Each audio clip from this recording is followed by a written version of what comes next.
Okey, so kita sambung eksperimen sifat kimia bagi kumpulan 1. Okey, sifat kimia. Kenapa sifat kimia? Sebab kita tambah bahan kimia. Okey, pada kumpulan 1. Okey, yang pertama, kumpulan 1 ni boleh bertindak balas dengan air menghasilkan alkali dan gas hidrogen. Okey, so mana alkali ni? Alkali. Okey, so cara nak buat dia, okey, yang pertama, okey, masukkan air ke dalam bekas sehingga separuh penuh. Okey, so kita masukkan air. Okey, lepas tu potong sepotong litium menggunakan pisau dan forceps. Okey, lepas tu kita keringkan minyak. Minyak apa? Minyak parafin yang menyimpan litium tu menggunakan kertas turas. Okey, letak litium perlahan-lahan di atas permukaan air. Okey, lepas tu apabila tindak balas berhenti, uji larutan yang terhasil dengan kertas litmus merah. Okey, kenapa guna kertas litmus merah? Sebab okey, awak akan dapat alkalian. Okey, kita nak uji alkali hasil dari eksperimen tu. Okey, catat semua pemerhatian, ulang eksperimen menggunakan natrium dan kalium. Okey, so macam mana nak dapat persamaan dia? Okey, so persamaan dia, okey, contoh litium. Okey, litium tambah H2O. Okey, macam mana kita nak tahu apa produk yang kita akan dapat? Okey, yang pertama, okey, kita kena ingat cas balik. So litium cas dia Li+. Okey, air dia akan dapat dua ion. Okey, yang pertama H+, yang kedua OH-. Okey, jadi Li+ akan cari OH-. Untuk kita akan dapat hasil pertama LiOH.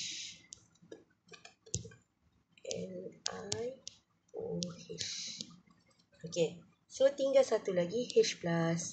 Okey, untuk persamaan seimbang, okey, yang dibenarkan hanyalah, okey, yang pertama yang boleh atom, atau molekul atau sebatian ion. Okey, ini saja yang boleh. Okey, ion. Okey, so yang tak boleh ion saja. Okey, jadi tadi kan kita dah ambil Li+ dengan OH-. Sekarang yang tinggal H+. Okey, kita tak boleh letak H+ kat sini sebab tak dibenarkan dalam persamaan seimbang. So apa yang kita kena buat? Kita ingat balik H+ ni bukan logam. Okey, jadi dia akan kita tukar kepada molekul. Okey, jadi kat sini kita convert jadi H2. Okey. So, persamaan dia akan jadi Li plus H2O dapat LiOH plus H2. Okey, sekarang nak balance. So, balance Li ada 2, Li ada 1, H ada 2. Okey, H ada 2. Okey, O ada 1. Okey, sini Li ada 1, H ada 3, O ada 1. Okey, so nak balancekan dia. Okey, H sebelah kiri ada 2, H sebelah kanan ada 3. Pergi dekat yang ganjil, kita darab nombor 2. Okey, sekarang Li dah jadi 2, O dah jadi 2, H dah jadi 4. Okey, so pergi sebelah sana, convertkan Li jadi 2. Okey, lepas tu H nak jadi 4. So kita darab 2 lah kat sini, 2.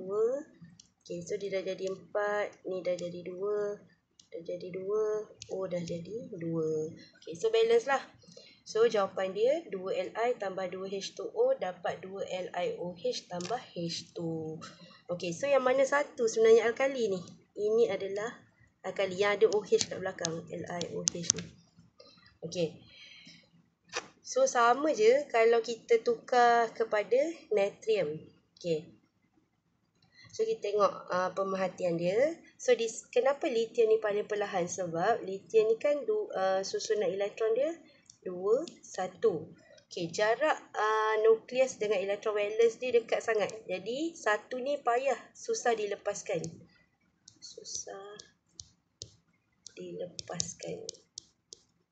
Okey, maka kereaktifan dia berkurang lah. Okey, berbanding kalium. Okey, kalium 2881. Okey, jarak elektron valence dengan nukleus ni jauh. Kan ada 4 petala ni. Okey, jadi ini senang dilepaskan. Elektron valence dia senang dilepaskan, maka dia paling reaktif. Okey.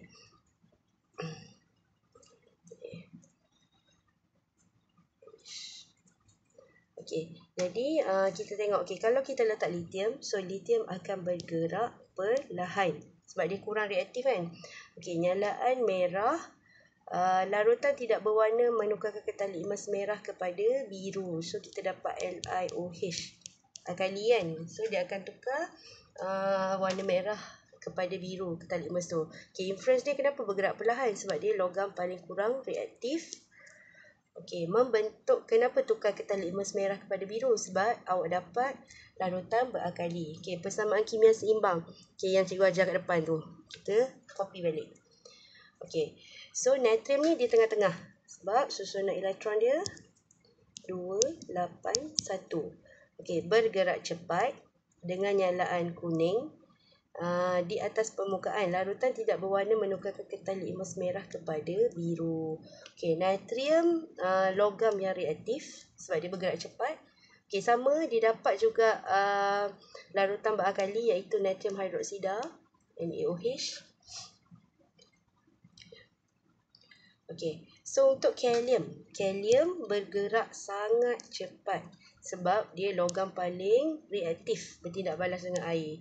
Okey, dia pun sama, dia dapat juga larutan beralkali, jadi ketal litmus merah akan jadi biru. Okay, ini persamaan seimbang dia. Okey, so kesimpulan dia, kereaktifan bertambah menuruni kumpulan 1 terhadap air. Okey, so kita tengok sikit. Kotlah cikgu ulang balik untuk contoh kita ambil kalium tambah H2O.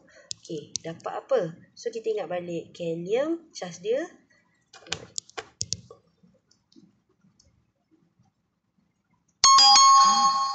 kalium charge dia K+. I H+ dengan OH-. Okey, jadi K+ akan cari OH-. Okey, kita dapat KOH. Inilah alkali. Okey, so ingat persamaan seimbang awak tak boleh guna ion. H+ ni bukan logam, so kita convert kepada molekul. So H2. Okey, lepas tu kita balance lah. Balance macam cikgu ajar tadi lah. Dan macam awak belajar. Okey, 2, 2, 2. Okey. Sama juga dengan natrium. Okey, so sekarang kita masuk sifat kimia kedua iaitu kumpulan 1 dengan oksigen membentuk oksida logam. Okey, oksida logam larut pula dalam air menghasilkan larutan alkali. Okey, sebab itulah logam ni nama khas dia logam alkali bumi. Okey, so macam mana nak buat dia punya persamaan? Contoh cikgu ambil natrium, Na tambah oksigen. Okey, apa hasil dia? Okey, so ingat balik Na charge dia Na+, oksigen O2-. Okey, silang. So akan dapat Na2O. Okey, so macam mana nak balance? Na plus O2 dapat Na2O. Na ada 1, O ada 2. Na ada 2, O ada 1. Okey, Okey, katalah cikgu nak balance O dulu. So, cikgu letaklah 2 kat depan ni. So, Na dah jadi. Sekejap.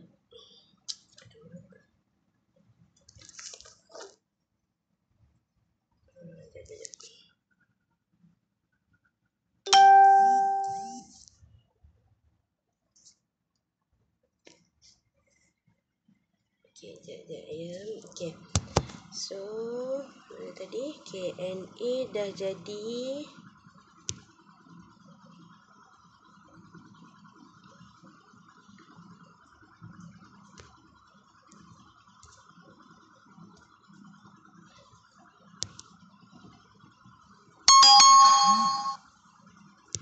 Okey, Na dah jadi 4. O dah jadi 2. Okey, so pergi sebelah sini. Tambah 4 dekat Na. O. Okey, O dah balance. Okey, so balance lah. Okey, so awak dapat nitrogen tambah oksigen dapat oksida logam. Ni oksida logam ni.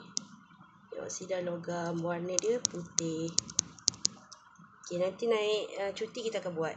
Okey, so apa yang kita akan buat? Okey, yang pertama, potong secebis litium menggunakan pisau dan forcep. Okey, sama macam tadi, keringkan minyak parafin pada permukaan litium menggunakan kertas turas. Okey, letakkan pada sudu pembakaran. Ni sudu pembakaran ni. Okey, dan panaskan sehingga ia menyala. So, bila dah nyala tu, cepat-cepat awak masuk dalam balang gas berisi oksigen. Dan tutup cepat-cepat, nanti oksigen habis. Okey, apabila tindak balas berhenti, tambahkan air untuk melarutkan sebatian yang terbentuk. Okey, tambah penunjuk universal kepada larutan. Okey, penunjuk universal ni salah satu penunjuk lah untuk uji alkali ke. Kita nak tahu betul ke dia dapat alkali. Okey, catat pemerhatian, ulang natrium dengan kalium. Okey, so tengok dia punya pemerhatian. Okey, sama macam tadi, konsep dia siapa saiz besar dia paling reaktif. Okey, so litium 21 susunan dia, terbakar perlahan, nyalaan merah, so menghasilkan pepejal putih. So Li2O ni lah putih. Okey, kenapa terbakar perlahan? Dia paling kurang reaktif. Okey, dia bertindak balas dengan oksigen membentuk litium oksida. Okey, ini persamaan tadi. Okey, litium oksida akan larut dalam air membentuk larutan alkali. Okey, jadi cikgu tunjuk macam mana awak dapat ni. Okey. Larutan menukarkan warna penunjuk universal daripada hijau kepada ungu. Hijau kepada ungu ni memang confirm lah dia adalah alkali. Okey, sebenarnya kalau nak guna kertas litmus pun boleh. Ni choice kedua. Okey. Natrium, dia duduk tengah-tengah. Susunan dia 281. Okey, so dia terbakar terang sebab dia logam yang reaktif. Nyalaan kuning menghasilkan pepejal putih. So, macam mana dapat putih tu? Natrium bertindak balas dengan oksigen membentuk natrium oksida. So, natrium oksida itulah pepejal putih. Okey, salin balik persamaan. Okey, pepejal putih larut dalam air membentuk larutan tidak berwarna. Okey, menukarkan warna penunjuk universal kepada hijau kepada ungu. So, yang larutan tak berwarna tu adalah larutan beralkali, iaitu natrium hidroksida. Okey, kalium. Kalium terbakar sangat terang. Okey, dia punya susunan 2881, saiz besar. Jarak nukleus dan elektron valence dia jauh. Okey, jadi daya tarikan nukleus dan elektron valence bila lemah, dia mudah dilepaskan. Maknanya kereaktifan dia mudah paling tinggi lah. Okey, kalium terbakar sangat terang. Sebab apa sangat terang? Dia paling reaktif. Okey, menghasilkan pepejal putih. Pepejal putih itu adalah kalium oksida. Okey, pepejal putih larut dalam air membentuk sebatian tak berwarna. Okey, menukarkan warna penunjuk universal dari hijau ke kuning. Okey, so maknanya kita dapat larutan beralkali. Okey, KOH ni. Okey, so cikgu tunjuk cara awak nak seimbang. Okey, okey, so dia kata tadi pepejal putih K2O ni larut dalam air. Okey, sekarang kita nak teka apa dapat. Okey, so K kita pecah K plus, O 2 minus, H plus, OH minus. Ini untuk air. Okey, lepas tu tukar pasangan. K dengan KOH. Okay, sepatutnya kita dapat H dengan O ni, kita dapat H2O. Tapi untuk kes ni, macam kes salah satu kes dia